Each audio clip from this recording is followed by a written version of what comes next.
I'd like to welcome you to another session of Sunday School with New Jerusalem Missionary Baptist Church, where Reverend Ronald Speaks as the pastor, and Brother Darrell Marcus is our Sunday School superintendent.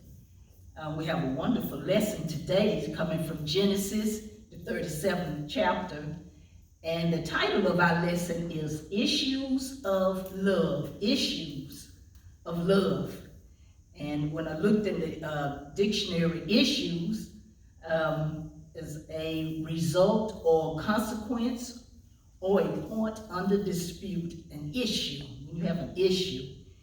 And love, there's an old secular song that says, I want to know what love is.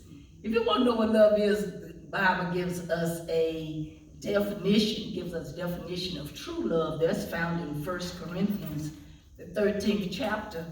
If you read through that, it would tell you what love is and what it's not. For example, it says love is patient, which is long-suffering, and that love is kind, and that love thinks no evil. There's just a few of the points of true love. And we're talking about issues of love today within the family.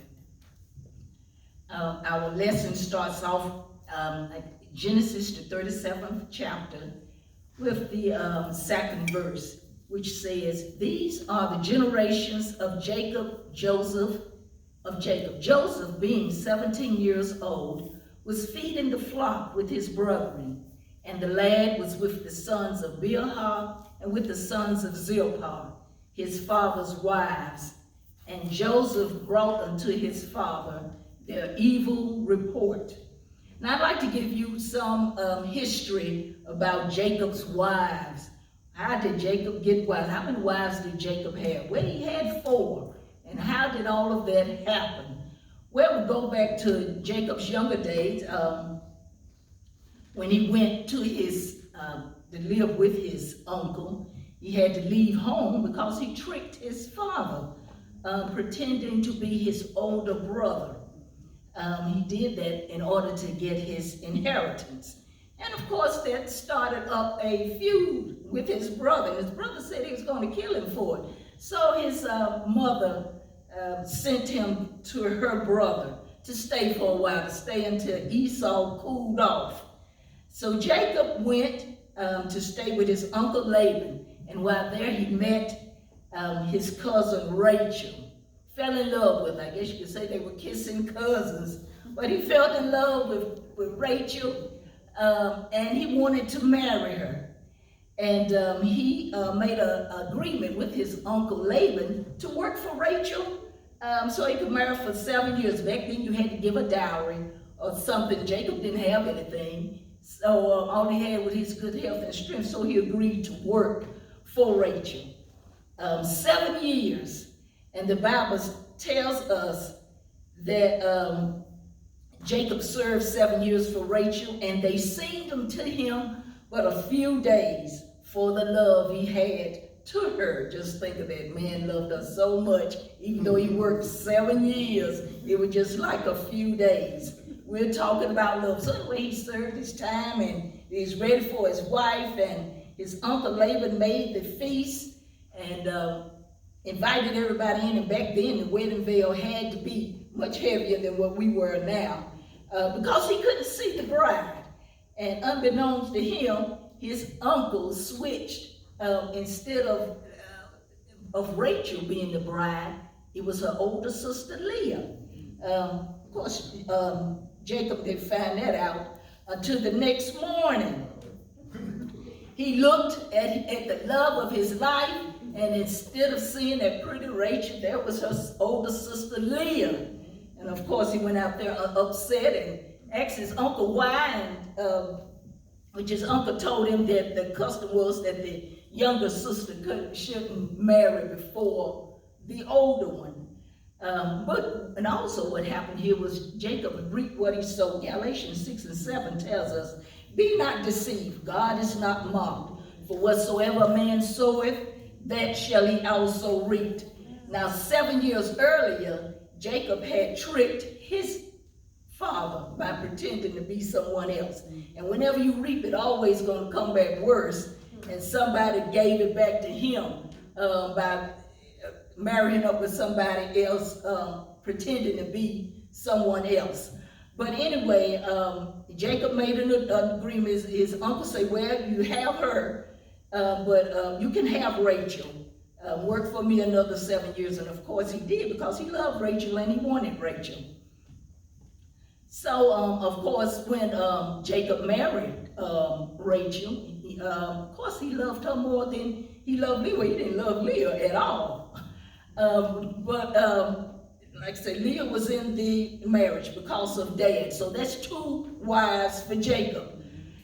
In Genesis, the 29th chapter, 31st verse says, and when the Lord saw that Leah was hated, he opened her womb, but Rachel was barren. Now, every Jewish couple wanted children. Children was very important. And over the years, Leah had 4 sons for Jacob. But Rachel didn't have any. Even though she was the chosen, she was the loved one, she didn't have any children. And a barren woman at this time was a reproach, a disgrace. She was pitied. And in Genesis the 30th and the 7th verse, it tells you, and when Rachel saw that she bare Jacob no children, Rachel envied her sister. This is showing you all the rivalry starting in this family from back in the day. And she went to Jacob and said, give me children or else I die. And Jacob angrily told her, well, it wasn't up to him, it was God's in control. Well, Rachel decided that she'd have some control too. So she said, well, if I can't have children, marry my maid Bilhah and have children through her on my behalf. So that was Jacob's 3rd wife. He married Bilhah and had 2 sons by her. Well, Leah had already had 4 sons. She wasn't having any. And she looked and she said, well, okay, you can marry my maid Zilpah. I wonder if Bilhah and Zilpah were sisters. Don't know, the name was so familiar. But anyway, he married Zilpah. And that was the 4th wife. And he had 2 sons by her. And then Leah had 2 more sons and a daughter for him. Rachel still wasn't having any children. And then finally in Genesis, the 30th chapter, 22nd verse, it says, and God remembered Rachel and hearkened to her and opened to her womb. Finally, Rachel was pregnant and had Joseph. We'll call Joseph the golden child. He was, of course, and he was, of course, he was special to his father because father loved Mama more than any of the other women. And finally, after all those years, Rachel been watching other women have babies. She finally had Joseph. So we come to our lesson, back to our verses, and it says, Genesis 37:3, it says, now Israel, that was another name for Jacob. You can read in the 32nd chapter of Genesis how God changed his name. It said, now Israel loved Joseph. Of course he loved him because he came from Rachel. And it also says Israel loved Joseph more than all his children because he was the son of his old age. And he made him a coat of many colors. He made Joseph a coat that made him stand out from the other children. So, first off, we got up there where Joseph, when he was 17, he was with Bilhah and Zilpah. And they did something evil, the way they was acting, and Joseph went back and told it on them. So that lets us know that Joseph was something of a tattletale. So there's one point against him. And then they could see that Jacob loved him more than the rest of them and made him a special coat. There was another strike against him. And 4th verse says, and when his brethren saw that their father loved him more than all his brethren, they hated him and could not speak peaceably unto him. Didn't say they had a problem with him. Didn't say they was irritated with him. Said they hated him. Mighty strong words. Because they could see that their father loved Joseph more than the rest of them. Another strike against Joseph. It's just piling up.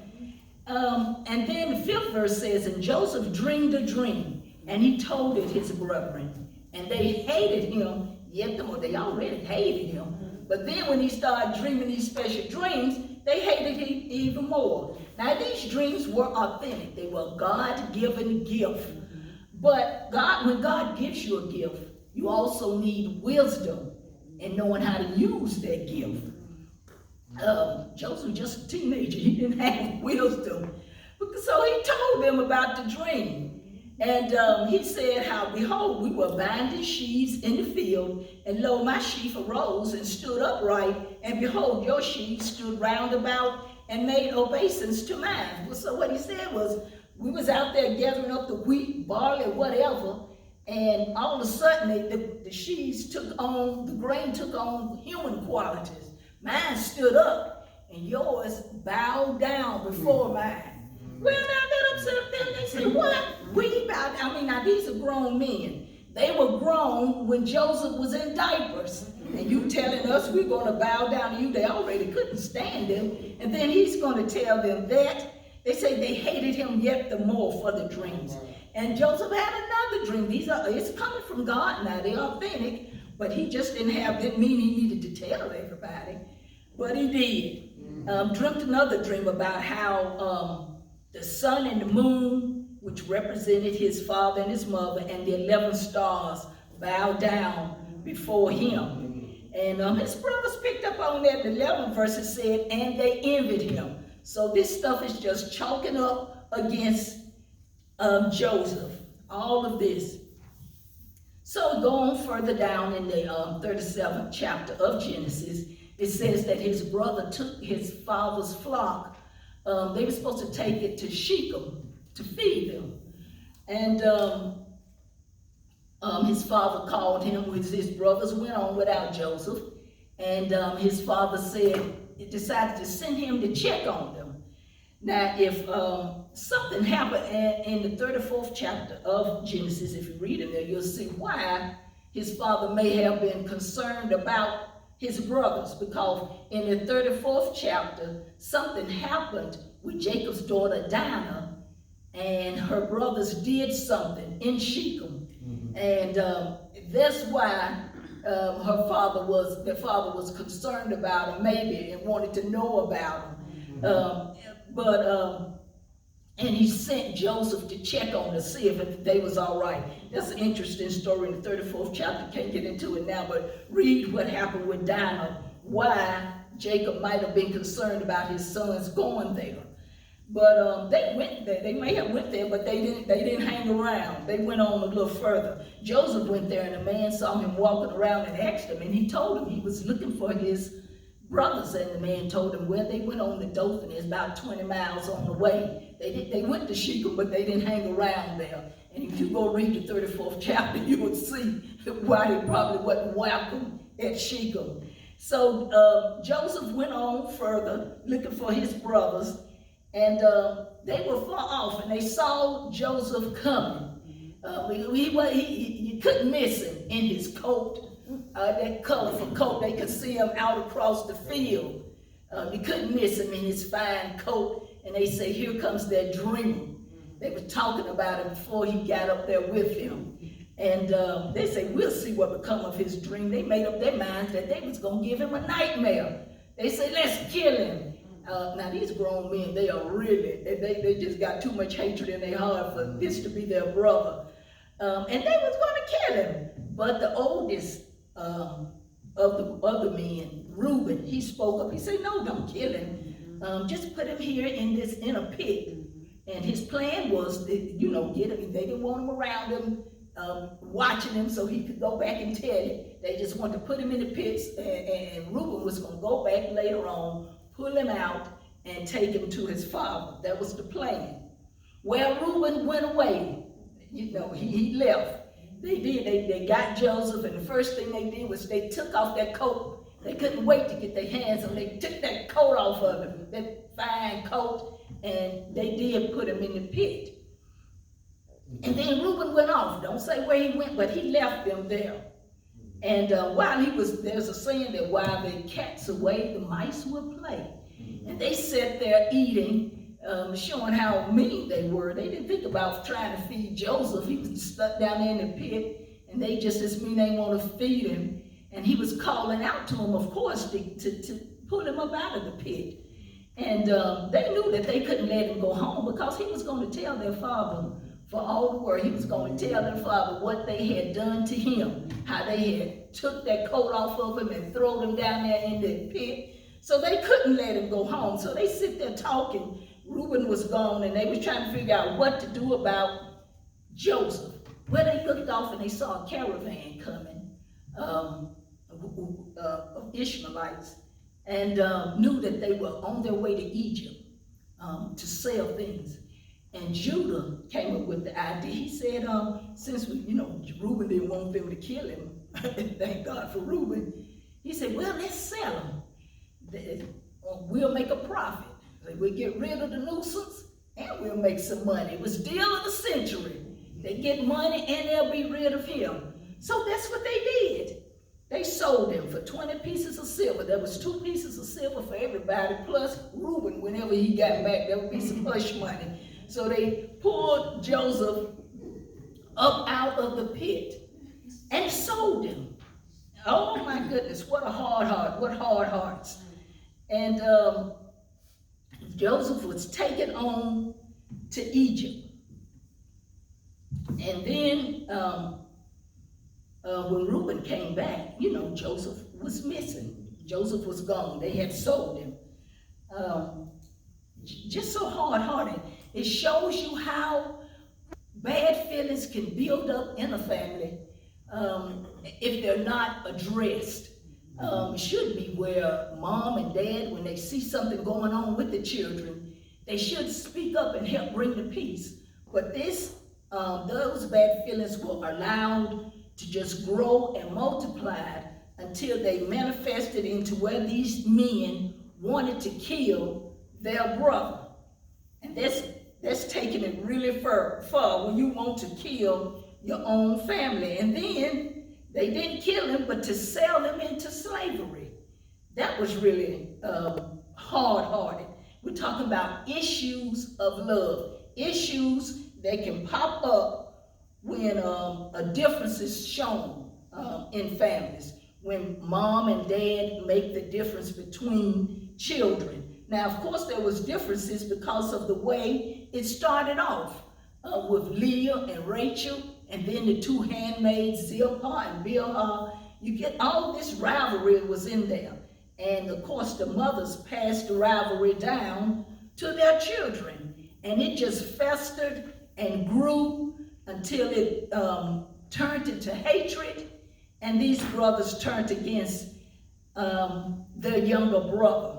And they were grown men. They should have known better. They should have been mature enough to grow over it, but they weren't.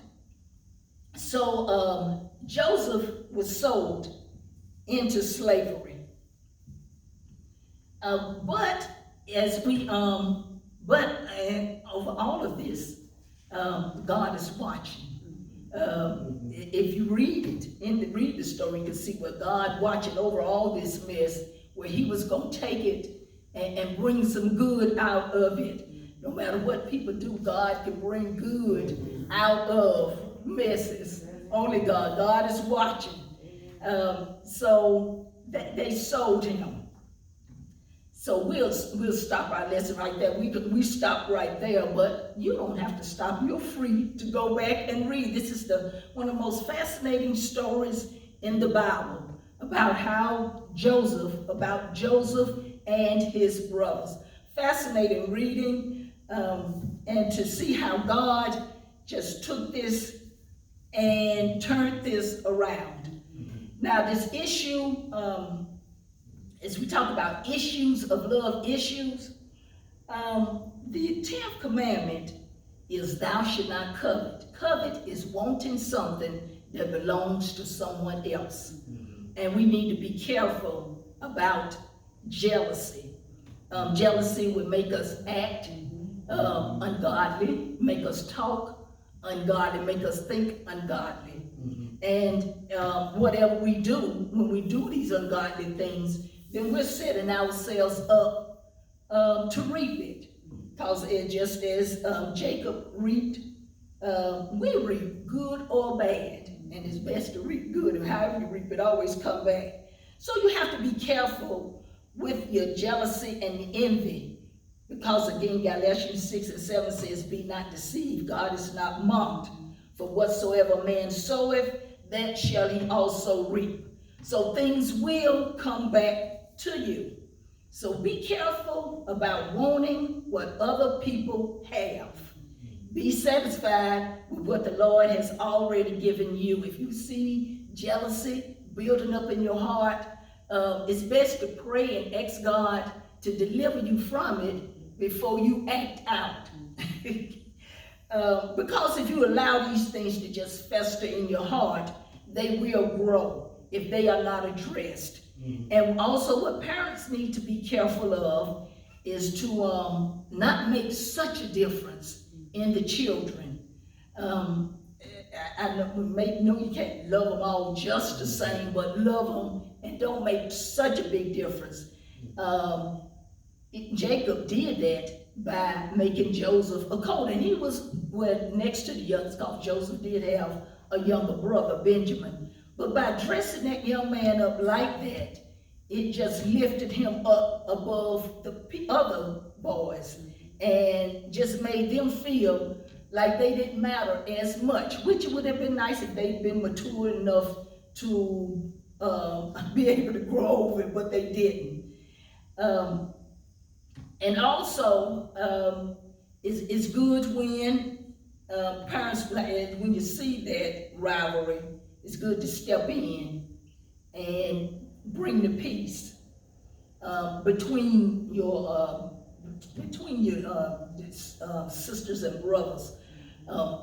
Sibling rivalry has been going on ever since Cain and Abel. We know that rivalry was so bad that Cain rose up and killed his brother because of it. But all sorts of things start up to bring jealousy in the family. And of course, with this blended family, it was a blended family, but since Jacob had 4 wives, of course, things was going to, you couldn't help but get disagreement with them. And also, as I said, Joseph had a gift of dreams. What we need to do is whenever we see that God has blessed us with a gift, we need to pray and ask God to give us the wisdom in using that gift. Now, Joseph was just 17 when he came, and he had to learn how to handle himself wisely. And if you read on further on in the other chapters, you will see that Joseph did finally learn how to handle his gift. And you do, because people will get jealous, and jealousy can lead to all kinds of terrible acts.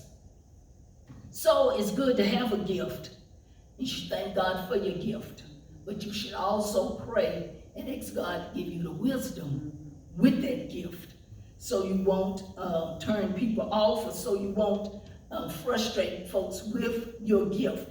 And sometimes this lesson shows us it's not always good to tell people what God has told you. Now, God gave him those dreams, but he didn't give it to him for him to necessarily just advertise it and show it to everyone. And he had to suffer because of that. But it's also good, as I said, to pray and ask God to give you wisdom with your gift. It was a true gift, but he needed wisdom with it.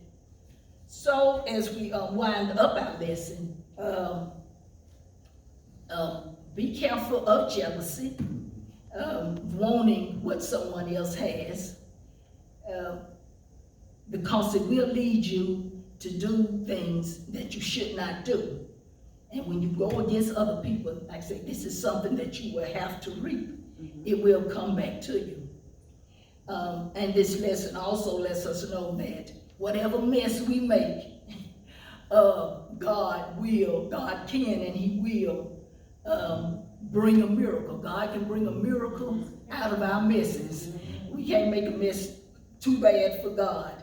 And as you read, as you go further, we hope you will, this is just the appetizer to stir up your appetite for God's word. You will see how God works this out and brings this and reunites this family, because this family needed healing. And it does come. God is the only one that's able to heal. So as we deal with these issues of love, think about your consequences. Read 1 Corinthians 13 so we can find out what true love is, and try to show that with your family. You have to pray for it, ask the Lord to bless you with it, and let that be in your family, and let it govern, and God will bless you and keep you. And also be aware that whatever you reap, you will sow. It will come back to you, and it always come back worse. As we saw what happened with Jacob.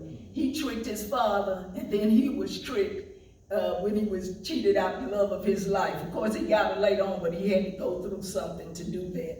It all comes back. It all comes around. With our issues of love, our issues. Every family has some issues, but we should be let's try to be the point of love, to pray and to bring healing in our family whenever there is disagreement. Let's be the healing force. If you see something in your family, bad attitudes that need to be healed or need to be addressed, pray about it. Help you bring the healing in your family. Don't just let bad feelings fester, because they'll grow into something else. As we can see with these young men, these men, that theirs grew into hatred. And it's very sad when you say you hate someone in your family. That shouldn't be, but this was because it was allowed to grow and fester. But if there's a bad feeling and you address it, you can conquer it or hold it up before the Lord before it turns into something that would tear the family apart. So we just want to caution you about jealousy, about what you do to others. Remember, you reap it. And there any issue in your family needs to be addressed before it turns into something worse. It is always going to grow, so you need to address it. We'd like to thank you for joining us, and we invite you to come back with us next week for another Sunday school lesson, hoping that you will get into your book and read, and that you will feast on God's word. Please join us again next week. Thank you.